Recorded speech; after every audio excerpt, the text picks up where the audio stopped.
આજે તારીખ 28 નવેમ્બર 2024 જય ગોગા ઓર્ગેનિક ફાર્મ કંથરાવી માટે આપણે જીવામૃત તૈયાર કરી રહ્યા છીએ, જેમાં આ ડ્રમની અંદર આપણે ગોળનું દ્રાવણ,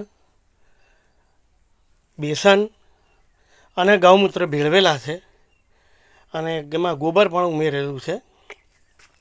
આપણે એને 3 વાર દિવસમાં હલાવવું પડે ઘડિયાળના કાંટાની દિશામાં. આ પ્રવાહી જીવામૃત છે.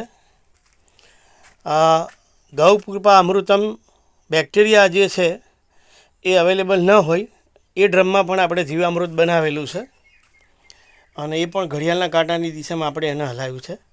અને હવે આપણે એક ત્રીજા ડ્રમની અંદર આ જીવામૃત બનાવવા માટે આ ગોબર લાવેલા છીએ અને આની અંદર